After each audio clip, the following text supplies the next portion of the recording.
Hi, my name is Brandon, and I'm an alcoholic and addict in recovery. One of the first things that we learn to do as human beings is to compare ourselves to others, compare ourselves to our peers. And unfortunately, as time goes on, especially as we grow into adults, this becomes a burdensome task. It's something that can actually cause us a lot of problems. I know that a lot of my own dissatisfaction with life, a lot of my self-loathing, especially during my active addiction, came from comparing myself with other people, and instead of looking to them as sources for inspiration, looking at them as indications of failures in myself, and developing a very unhealthy self-loathing because of that. I think it's really important for us to address this as people in recovery, and to really take a close look at how we interact with the people around us, and whether or not we're looking to them for inspiration or looking to them as a means of comparison and judging ourselves based on what other people are doing. The other truth that we often forget is that what people can and can't do in their lives is often dictated by things far outside of our realm of control. And that's tough because we're raised in a society that teaches us you can do anything if you just put your mind to it. And I personally think that's BS.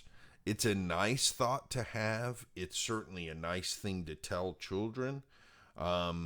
It feels good to say that, but it doesn't seem to be true in reality.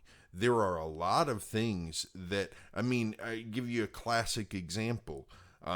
If you tell a kid that they can be an astronaut if they'd like to, and then they grow to be 6'3", they can't be an astronaut. There are physical restrictions to who can do that work, based on height, and that's too tall for that job. So the idea that we can just do whatever we want if we put our minds to it creates this kind of false reality and false sense that we are in control of aspects of our lives which are far beyond our control. So bringing this all together and looking at some things that Michael I. Bennett and Sarah Bennett talk about in their book, Fuck Feelings.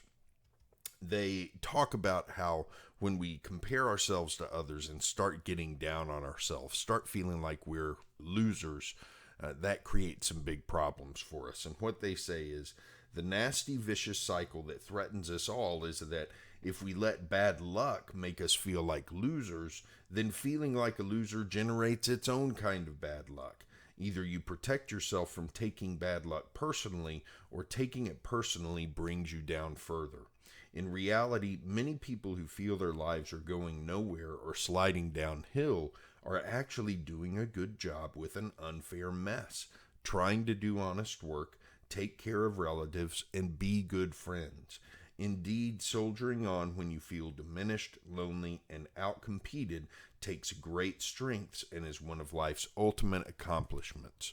So a lot of times in my past, I have used difficult times in life as an indication that I have done something wrong, or that I haven't done enough of something, or that I'm performing poorly. I think about some specific situations at work where things got really stressful, and instead of concentrating on the fact that I was soldiering through the stress, I focused on ways that I wasn't handling it well, or compared myself to other people who seemed to be handling it better.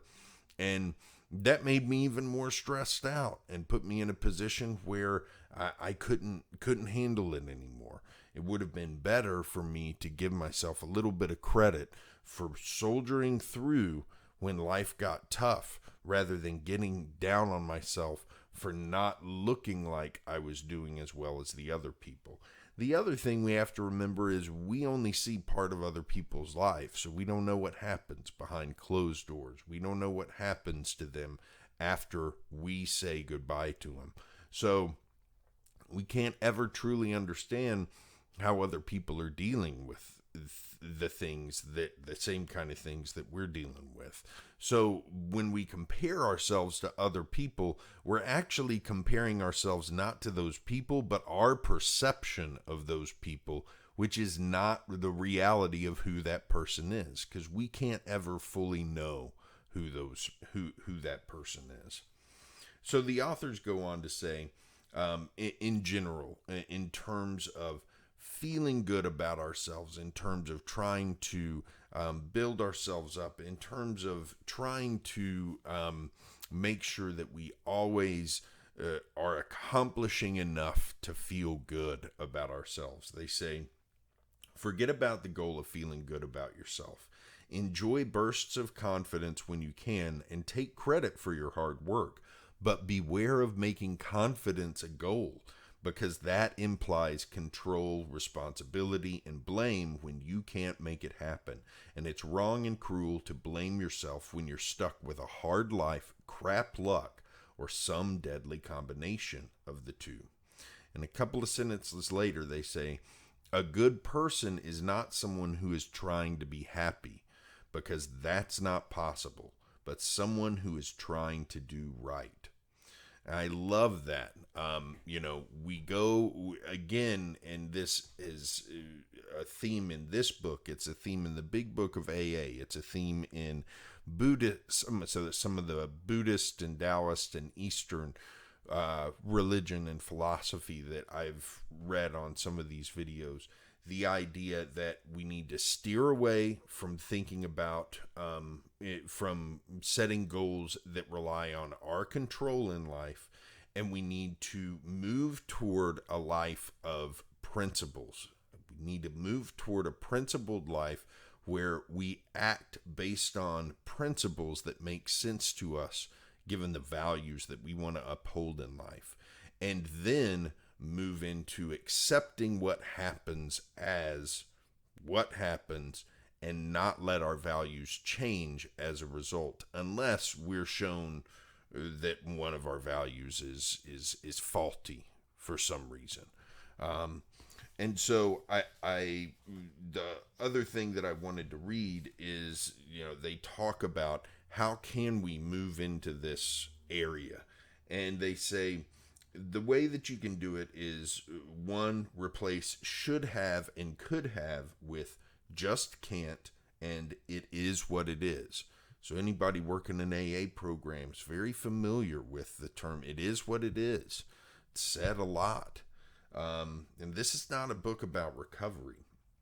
So the next one is also familiar to people working several programs of recovery, which is list the daily activities you consider necessary for work, health, survival, and nurturing a personal life.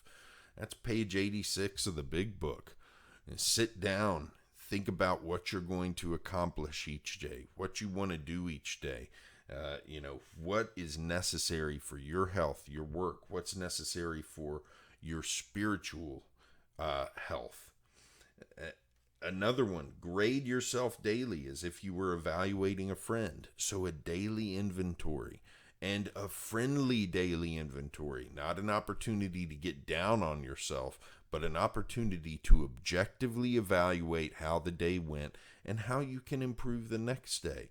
So funny, I was watching an episode of a show that I like, the Unbreakable Kimmy Schmidt, last night, and this exact thing came up with a group of religious people who were in a church who all admitted their faults, but said, I'm working on this every day. This is something I know about myself, and I'm working on it. I'm not perfect, but I'm working on it. And that's what we're looking for.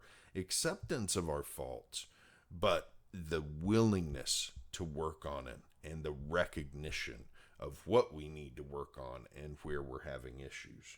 So I think that's really, this is all really going back to the idea that in recovery and in life in general, we can't compare ourselves to others.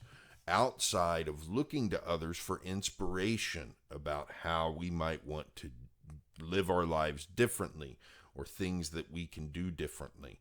You know, if I've got a friend who is really good at managing money and has made smart investments and is and has a lot of savings built up, I shouldn't look at that friend with envy and jealousy and look at myself and say, why haven't you done that? Instead, I should look at that friend for inspiration and ask him, how did you do that? So that I might be able to do something similar. And if I can't do something similar because I don't have enough money to save up, or I am in a different financial position altogether, or for any number of reasons, I don't get down on myself for that.